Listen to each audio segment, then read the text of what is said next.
अस्सलाम वालेकुम, कैसे हैं आप सब। मैं उम्मीद करती हूँ कि आप सब लोग खैरियत से होंगे। मैं भी अल्हम्दुलिल्लाह बिल्कुल ठीक हूँ। Welcome back to my channel. अगर आप मेरे चैनल पे नए हैं और आपने अभी तक इसको सब्सक्राइब नहीं किया तो काइंडली पहले आप इसको सब्सक्राइब कर लीजिए, और अगर ये वीडियो आपको पसंद आई तो आपने इसको लाजमी लाइक करना है। आज मैं आप लोगों के साथ बहुत ही ज़बरदस्त सा एक आलू पराठा बनाने का तरीका शेयर करूँगी। बहुत ही ईजी और झटपट सा तरीका है ये। इसके लिए सबसे पहले मैंने हाफ़ केजी आलू लिए थे, उनको मैंने अच्छी तरह से 15-20 मिनट तक बॉयल कर लिया था और उसके बाद मैंने इनको छील लिया है। अब इन सारे आलूओं को मैंने एक बाउल में डाल लिया है, ये देखें। इसके बाद अब मैं एक पोटैटो मैशर की मदद से इनको अच्छी तरह से मैश कर लूँगी। अगर आपके पास मैशर नहीं है तो परेशान होने की ज़रूरत नहीं है, आप हाथ की मदद से या किसी स्पैचुला की मदद से भी इनको मैश कर सकती हैं। अच्छी तरह से सारे आलू बिल्कुल बारीक से मैश कर लें। ये देखिए, मैंने अच्छी तरह से सारे आलू को मैश कर लिया है। जो कसर रह गई है वो मैं हाथ से निकाल दूँगी, यानी हाथ से बाकी मसल लूँगी। अब ड्राई स्पाइसेस डालने हैं। आधा चम्मच मैंने इसके अंदर नमक लिया है, आप अपने टेस्ट से ले सकते हैं। उसके बाद खुश्क धनिया मैंने साबुत इसके अंदर आधा चम्मच डाला है। थोड़ा सा ये इसके अंदर मैं गरम मसाला डालूँगी टेस्ट के लिए। आप अपनी मर्ज़ी से चाहें तो स्किप कर सकते हैं जो चीज़ आपको नहीं पसंद। कुटी हुई लाल मिर्च मैंने इसके अंदर आधा चम्मच ली है, और इसके बाद पिसी हुई लाल मिर्च भी मैं इसके अंदर आधा चम्मच डालूँगी। आपको ज़्यादा स्पाइसेस पसंद हैं तो आप ज़्यादा डाल लें। इसके बाद ये थोड़ा सा इसके अंदर मैंने भुना हुआ ज़ीरा डाला है। इसके बाद थोड़ा सा मैं इसके अंदर चाट मसाला डाल दूँगी। आपको नहीं पसंद तो आप स्किप कर दें बेशक।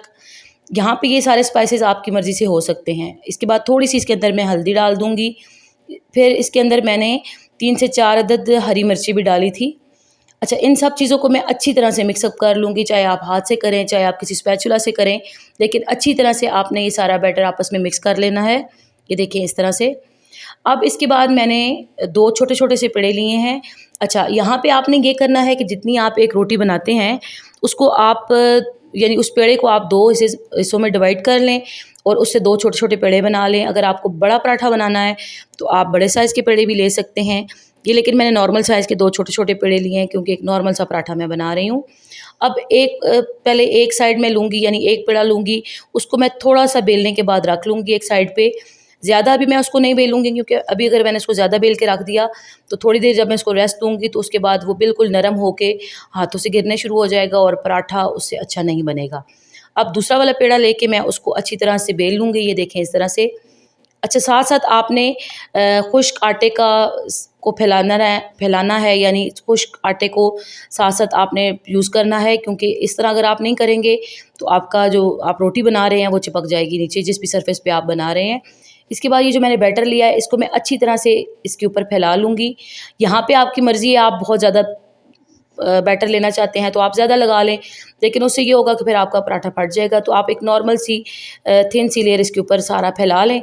उसके बाद यहाँ पे आपने हाथ की मदद से दूसरा जो आपने पेड़ा बेल के रखा है उसको इसके ऊपर डालना है, पहले वाले के ऊपर, और अच्छी तरह से हाथ की मदद से आपने इसको फैलाना है। यहाँ पे आपने बेलन का यूज़ बिल्कुल भी नहीं करना। अगर आप बेलन का यूज़ करेंगे तो आपका ये जो पराठा है यहीं पे टूट जाएगा। इसके बाद मैंने चूल्हे के नीचे आग पहले से लगाई हुई थी, तवा रख के। अब तवे के ऊपर मैं ये पराठा डाल दूँगी, ये जो मैंने रोटी बनाई है।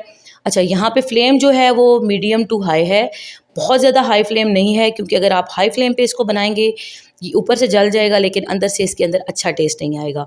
अब 3 से 4 मिनट तक एक साइड से पकाने के बाद मैंने इसकी साइड चेंज कर ली है। ये देखिए बड़ा अच्छा सा इसके ऊपर कलर आना शुरू हो गया था। अब इसके बाद मैं इसके ऊपर घी लगा रही हूँ। आप चाहें तो आप ऑयल भी यूज़ कर सकते हैं, आप चाहें तो देसी घी भी लगा सकते हैं, ठीक है? ये आपकी चॉइस है।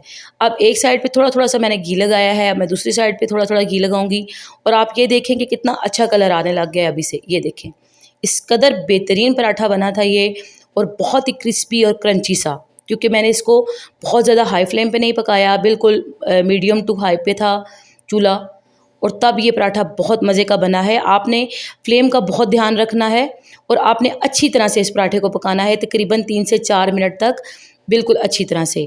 अब ये जो किनारे होते हैं अक्सर ये कच्चे रह जाते हैं, तो आपने सारी साइडें अच्छी तरह से चेंज करनी है और किनारों को भी अच्छी तरह से घी के अंदर पका लेना है, तभी आपके पराठे का टेस्ट अच्छा आएगा। ये बहुत भी हुआ तो आपके 3 से 4 मिनट लगेंगे और आपका पराठा रेडी हो जाएगा। आप इसको लंच में भी यूज़ कर सकते हैं, बच्चों को लंच में दे सकते हैं, आप इसको नाश्ते में खा सकते हैं, आप इसको दिन में खा सकते हैं, जैसे आप चाहें। चटनी के साथ, आप इसको सब्ज़ मिर्च के साथ, सालन के साथ, चाय के साथ, जैसे आप चाहें इसको खा सकते हैं। ये देखें जी,